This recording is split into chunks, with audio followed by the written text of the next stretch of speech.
Reading through the Psalms and Proverbs in 30 days. Day 21. Psalm chapter 104.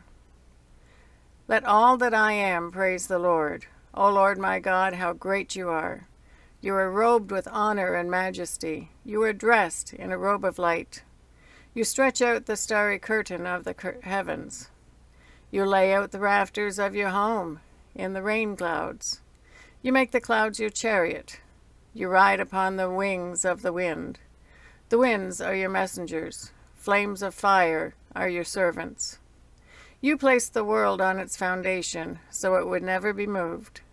You clothed the earth with floods of water, water that covered even the mountains. At your command the water fled. At the sound of your thunder it hurried away.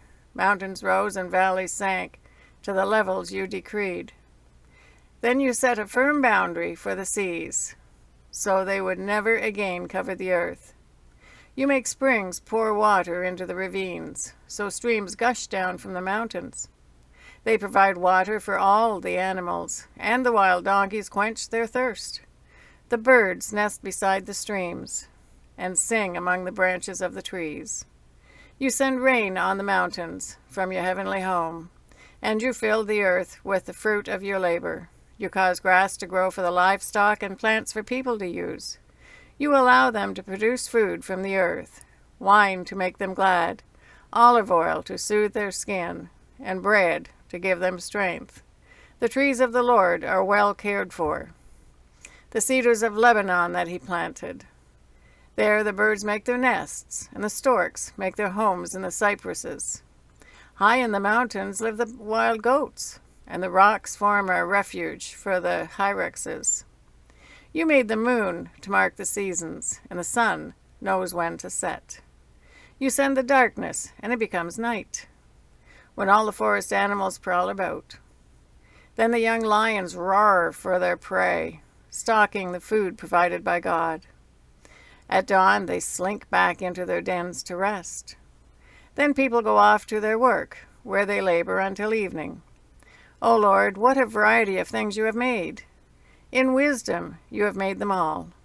The earth is full of your creatures. Here is the ocean, vast and wide, teeming with life of every kind, both large and small. See the ships sailing along, and Leviathan, which you made to play in the sea. They all depend on you to give them food as they need it. When you supply it, they gather it. When you open your hand to feed them, they are richly satisfied. But if you turn away from them, they panic. When you take away their breath, they die and turn again to dust. When you give them your breath, life is created, and you renew the face of the earth. May the glory of the Lord continue forever. The Lord takes pleasure in all he has made. The earth trembles at his glance. The mountains smoke at his touch. I will sing to the Lord as long as I live. I will praise my God to my last breath. May all my thoughts be pleasing to him, for I rejoice in the Lord. Let all sinners vanish from the face of the earth. Let the wicked disappear forever. Let all that I am praise the Lord. Praise the Lord. Psalm 105. Give thanks to the Lord and proclaim his greatness. Let the whole world know what he has done. Sing to him, yes, sing his praises. Tell everyone about his wonderful deeds. Exult in his holy name. Rejoice, you who worship the Lord. Search for the Lord and for his strength.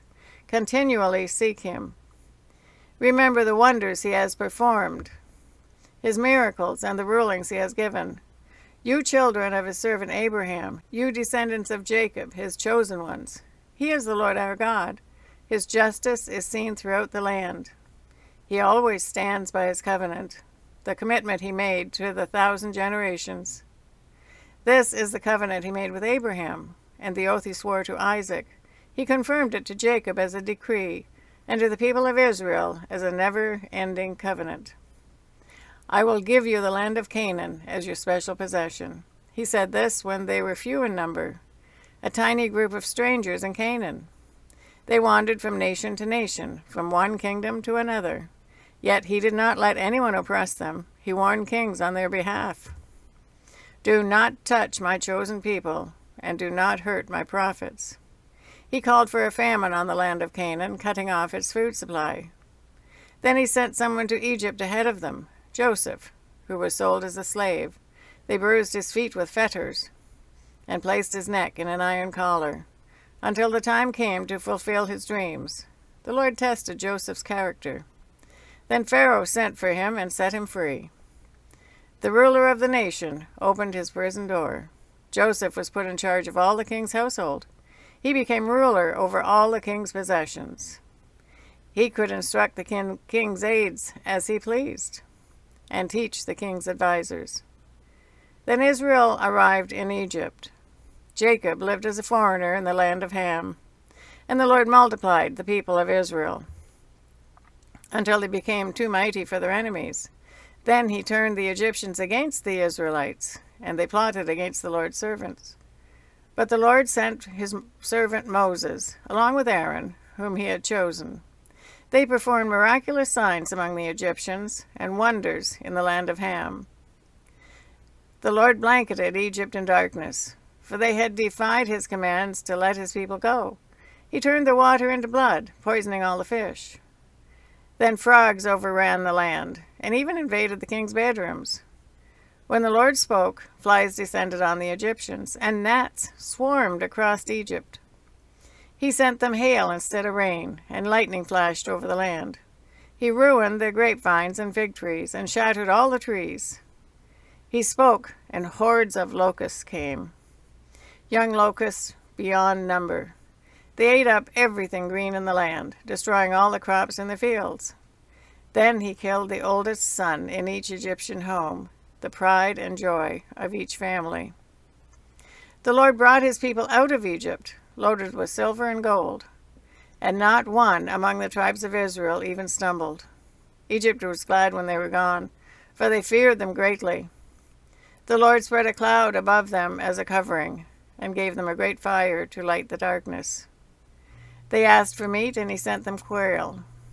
He satisfied their hunger with manna, bread from heaven. He split open a rock, and water gushed out, to form a river through the dry wasteland. For he remembered his sacred promise to his servant Abraham. So he brought his people out of Egypt with joy, his chosen ones with rejoicing. He gave his people the lands of pagan nations, and they harvested crops that others had planted.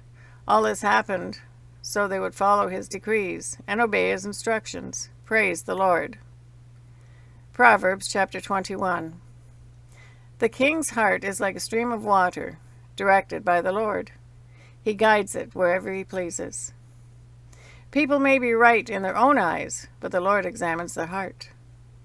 The Lord is more pleased when we do what is right and just than when we offer him sacrifices. Haughty eyes, a proud heart, and evil actions are all sin.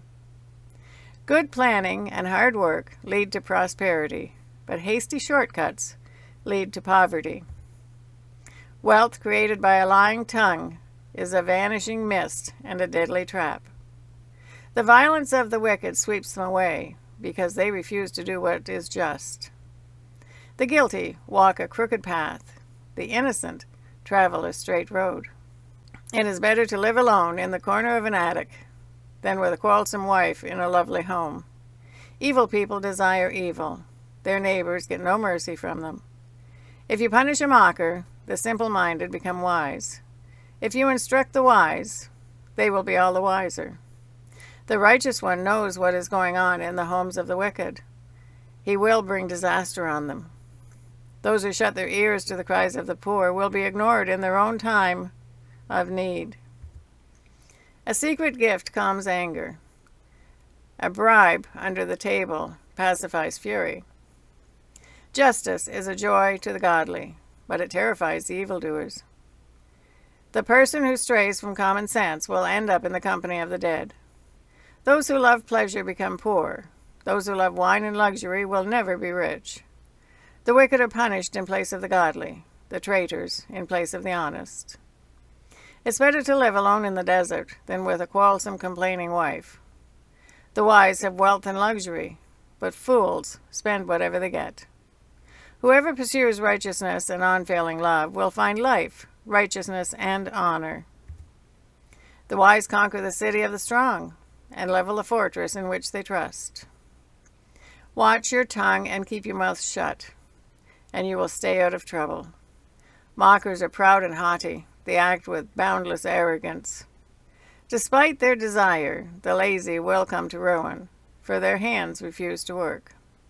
Some people are always greedy for more, but the godly love to give. The sacrifice of an evil person is detestable, especially when it is offered with wrong motives. A false witness will be cut off, but a credible witness will be allowed to speak. The wicked bluff their way through, but the virtuous think before they act. No human wisdom or understanding or plan can stand against the Lord. The horse is prepared for the day of battle, but the victory belongs to the Lord. That's the reading through Psalms and Proverbs in 30 days for day 21.